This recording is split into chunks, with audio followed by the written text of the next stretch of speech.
lost in the echo of words unspoken, tears in the silence, broken and fleeting. Why do the ones we need bring us pain? Love I gave freely, now just a strain. I lose myself while searching for your light.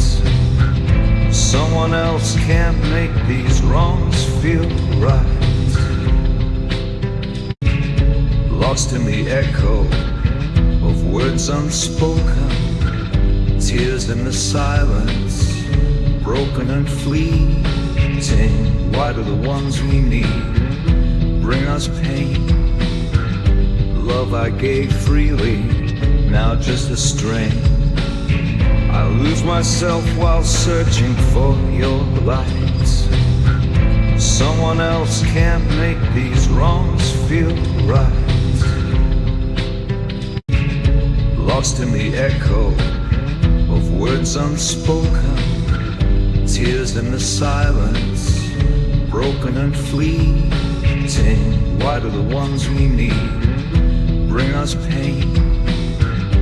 Love I gave freely, now just a strain. I lose myself while searching for your light. Someone else can't make these wrongs feel right. Lost in the echo of words unspoken, tears in the silence, broken and fleeting. Why do the ones we need bring us pain? Love I gave freely, now just a strain. I lose myself while searching for your light. Someone else can't make these wrongs feel right. Lost in the echo of words unspoken, tears in the silence, broken and fleeting. Why do the ones we need bring us pain? Love I gave freely, now just a strain. I lose myself while searching for your light. Someone else can't make these wrongs feel right. Lost in the echo of words unspoken, tears in the silence, broken and fleeting. Why do the ones we need bring us pain? Love I gave freely, now just a strain. I lose myself while searching for your light. Someone else can't make these wrongs feel right. Lost in the echo of words unspoken, tears in the silence, broken and fleeting. Why do the ones we need bring us pain? Love I gave freely, now just a strain. I lose myself while searching for your light. Someone else can't make these wrongs feel right. Lost in the echo of words unspoken, tears in the silence, broken and fleeting. Why do the ones we need bring us pain? Love I gave freely, now just a strain. I lose myself while searching for your light. Someone else can't make these wrongs feel right. Lost in the echo of words unspoken, tears in the silence, broken and fleeting.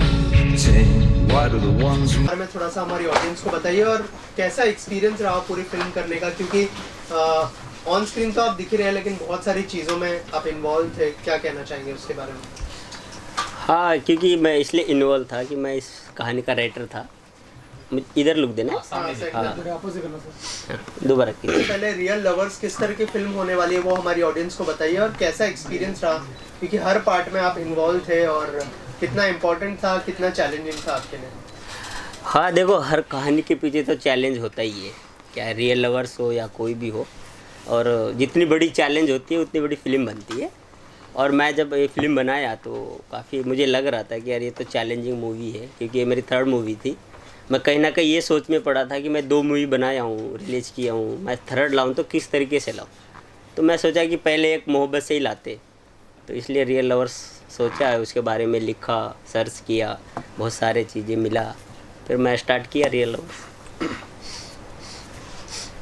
Ma'am आप बताइए अपने किरदार के बारे में और कैसा experience रहा अंबादास जी के साथ। इस मूवी में मेरा किरदार राधिका का रोल है। बहुत ही अच्छी सीधी सादी लड़की का रोल है।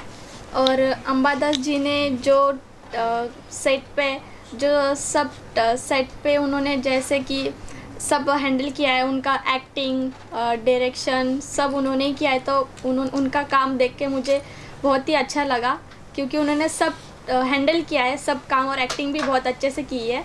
और उनके साथ काम करके भी मुझे बहुत अच्छा लगा, एकदम इजीली, मतलब जब है जो सेट पे सब अच्छे से टीम मेंबर जैसे अपना काम कर रहे हैं। और बहुत ही अच्छा किरदार था और अच्छा किया है हमने सब मिलके।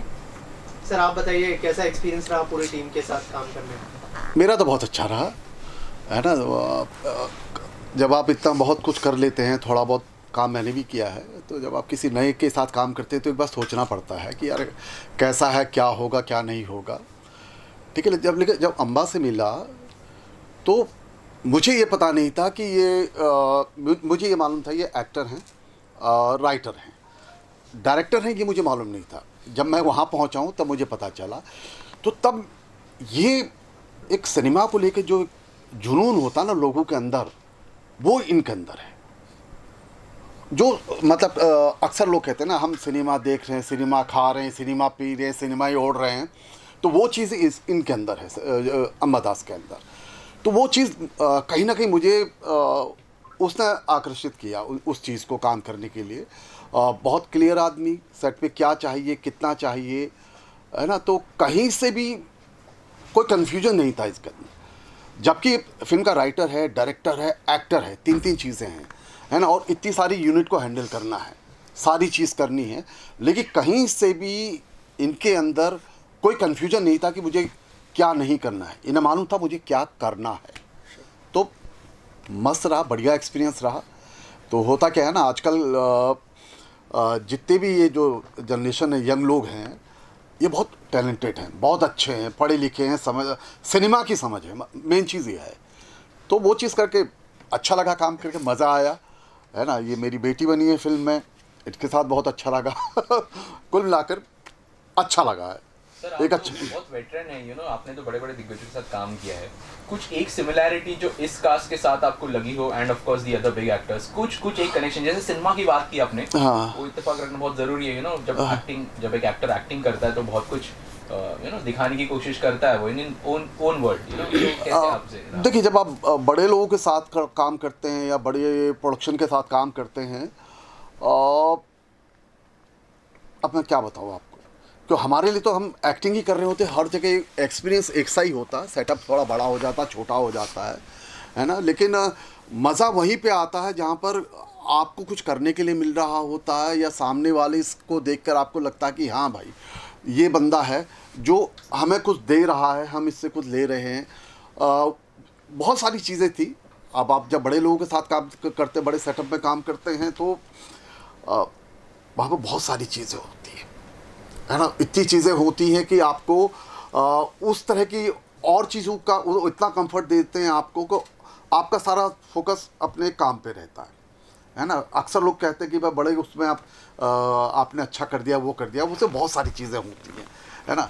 लेकिन जो मज़ा छोटे सेटअप में आता काम करके ना, आपको पूरी छूट रहती है वहाँ पर काम करने की, तो उसका एक अलग मज़ा है उस चीज़ का। तो यही है मेरे लिए, सिनेमा है। वो चाहे छोटा हो बड़ा हो, आपको हर जगह एक्टिंग करनी है, आपको हर जगह अपना 100% देना है। तो उस तरह से मैं क्या कहूँ आपको, सब बढ़िया था, अच्छा था, सब बढ़िया था। सर अगर म्यूज़िक के बारे में बात करें, किसी भी लव स्टोरी के लिए म्यूज़िक बहुत इम्पोर्टेंट होता है, तो क्या ब्रीफ मिला था म्यूज़िक के लिए और कैसा एक्सपीरियंस रहा म्यूज़िक करने का? सबसे पहले तो मैं बताना चाहूँगा कि अम्बा भाई मेरे साथ इस फिल्म से नहीं जुड़े हुए हैं। अम्बा भाई की ये तीसरी फिल्म है मेरे साथ, और इनका और हमारा इतना अच्छा बॉन्डिंग हो गया है, ट्यूनिंग हो गया है कि ये मेरे अलावा किसी को पसंद ही नहीं करते, पता नहीं क्यों। हर जगह बार बार भूल जाते हैं, फिर मुझे खींच के ले आते हैं, गूफी जी आओ, गूफी जी आओ। तो पहली बंजारा मूवी थी सबसे पहली, वो की थी। फिर उसके बाद हर पल पागलपन, वो भी मैंने की। फिर अब ये तीसरी फिल्म है रियल लवर्स, जो हम लोग साथ में कर रहे हैं, और अब आपके सामने ट्रेलर लॉन्च है। तो म्यूज़िक के लिए भाई ने मुझे बुलाया और स्टोरी वगैरह सुनाई थी। तो फिर उस स्टोरी के हिसाब से हम लोगों ने, राइटर्स ने, इसमें मंजर जी हैं, मंजर बलियावी जी, उन्होंने गाने लिखे हैं। फिर मैंने ट्यून किया, ट्यून करके इनको सुनाया, तो इनको पसंद आया। कंपोज करने के बाद पसंद आया, फिर हमने उस पर वर्क किया। तो इसमें हमारे 4 सॉन्ग्स हैं, जिसमें एक सेवालाल महाराज जी के ऊपर गाना है। वो करने में मुझे थोड़ा सा मेहनत ज़्यादा लगी वो गाना करने के लिए, क्योंकि वो मेरे लिए भी थोड़ा सा नया था। क्योंकि मैं उससे पहले मतलब महाराज जी के बारे में इतना नहीं जानता था, तो मुझे जानने का मौका मिला। मैंने गूगल से और वहाँ से निकाल के महाराज के बारे में पढ़ा, सेवालाल जी के बारे में पढ़ा। पढ़ने के बाद उन्होंने क्या क्या काम किए वो मैंने देखा। तो फिर वो मैंने अपने गाने के अंदर मतलब यूज़ किया है। आपने देखा भी होगा, सुना भी होगा, गाने के अंदर जो बोल हैं, मतलब जो सेवालाल महाराज जी ने जो काम किए हैं हिंदुस्तान के लिए, तो इसीलिए हमने ये गाना मतलब बनाया था। तो वो चैलेंजिंग था थोड़ा सा। बाकी तो देखिए हर फिल्म में रोमांटिक, सैड और इस तरीके के गाने होते हैं, वो जल्दी से चीज़ें हो जाती हैं। लेकिन किसी के ऊपर मतलब गाना करना, बायोपिक करना जो होता है, वो थोड़ा सा टफ होता है। तो वो मेरे लिए थोड़ा टफ था, लेकिन अल्लाह के शुक्र से, भगवान की दया से गाना बहुत अच्छा निकल गया। बहुत अच्छा।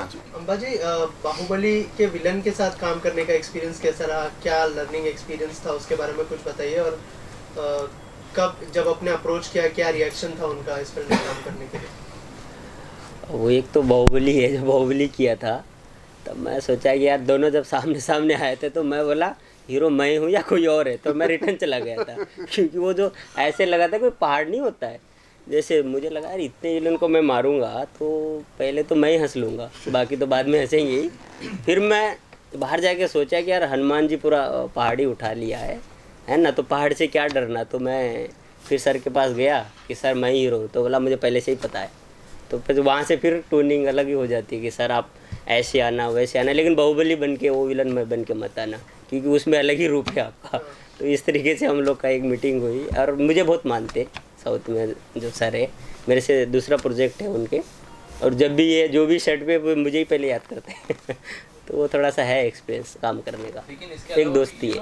बाहुबली के जो मेन विलन है ही साथ में, इवन द म्यूजिक थिंग, बड़े बड़े सिंगर्स हैं साथ में, जी जी, इन सबको साथ में लेना of course it's not an easy task, of course difficulties होती है। तो ये कैसा एज ए टीम वर्क कैसा रहा, वो जानना चाहेंगे सर। देखो 2 चीज़ होती है, आप करते जाओ सब जुड़ते जाते हैं, या तो जो उसके लिए करना पड़ता है। तो जो चीज़ें मिल गया वो मिल गया, और जो नहीं मिला तो हम म्यूजिक डायरेक्टर है ही है। मैं लड़ता था सर मुझे अच्छे सिंगर चाहिए, मुझे ये चाहिए वो चाहिए, बहुत सारी चीज़ें लाए थे हम लोग, लेकिन काफ़ी सर ने भी काफ़ी अच्छे अच्छे डायरेक्टर, म्यूजिक डायरेक्टर से मिलाया, काम किया, तो अच्छा लगा, मिलते गया सब। सर म्यूजिक की बात चल रही है, सेवालाल महाराज जी का गाना इसमें आपने डाला है, बहुत कम लोग को पता है इनके बारे में। जी जी। तो क्या कुछ के आपने डाला, मतलब क्या कुछ ये फिल्म उन पर समर्पण करना चाह रहे हैं, ऐसा कुछ है? एक्चुअली क्या है, मेरा एक समाज है, बंजारा समाज, जो हम इंडिया में 17 करोड़ लोग हैं, और हमारा भगवान है। और वहाँ से मैं काफ़ी देखा कि बॉलीवुड इंडस्ट्री में कौन है, तो काफ़ी लोग वहाँ से आना थोड़ा सा एक टफ काम होता है। तो फिर मैं पहली बार निकला था, तो मैं सेवालाल महाराज से एक होता है ना, एक हम लोग एक डेडिकेट करते कि हाँ मैं जब बॉलीवुड में जाऊँगा तो आपको ही लेके जाऊँगा, है ना। तो आप ही एक आपके ज़रिए मैं बॉलीवुड में एक मतलब एंट्री करूँगा। उस हिसाब से एक जब फिल्म बना रहा था मैं, नहीं यार मेरा स्टार्टिंग, मेरा इंट्रोडक्शन ही मेरा भगवान हो, क्योंकि हम लोग बहुत मानते हैं हमारा भगवान को, जय सेवालाल जो मानते हैं, पूरा कौम जो, अभी कल 15 तारीख को जयंती आ रही है, तो एक तरह से अलग उत्सव है हम लोग का। बहुत ही ज़्यादा अलग है। नॉर्मली एक हीरो होता है, हीरोइन होती है और विलन उसके पीछे पड़ता है। इस कहानी के अंदर बहुत सारे लवर हैं जिनकी हत्याएँ होती हैं। तो ये एक गांव की कहानी है कि एक कोई समाज के खिलाफ किसी ने जंग छेड़ी हुई है। एक्चुअली क्या है कि एक लव जो होता है, अगर लव ब्रेकअप भी होता है तो उसका एक हत्या हो जाता है, ज़रूरी नहीं कि उसको मर्डर ही करे। तो काफ़ी ये सब चीज़ें चलता रहता है, हम लोग बहुत सारे रील्स देखते रहते हैं। तो फिर मैं ये सोच रहा था कि मैं कहानी किस तरीके से स्टार्ट करूँ। तो मुझे ऐसा लगा कि इतने मतलब मैं एक लवर बॉय बनता हूँ, है ना। उसके बाद कि सिर्फ लव में तो होता है ना कि लव में अच्छा थोड़ी ना लगेगा। तो इस तरीके से मैं स्टार्ट किया कि मैं एक काम करता हूँ कि मैं एक विलन को एक ऐसा शैतान बनाता हूँ तो जहाँ मोहब्बत स्टार्ट हो रहा है वहाँ वो ख़त्म कर दे, फिर मैं एक लव बन के फिर उसको ख़त्म करूँ। तो वो काफ़ी एक मतलब उसको हाफ सेंचुरी करने की भटकता रहता है। मैं 49 लवर को मार दिया हूँ, अब एक को सिर्फ हाफ सेंचुरी करना है। तो इस हिसाब से जा रहा था तो मैं टकरा जाता हूँ और सारे लवर का बदला लेता हूँ कि भाई मोहब्बत को पैदा होने दो, क्यों ख़त्म कर रहे हो ऐसे।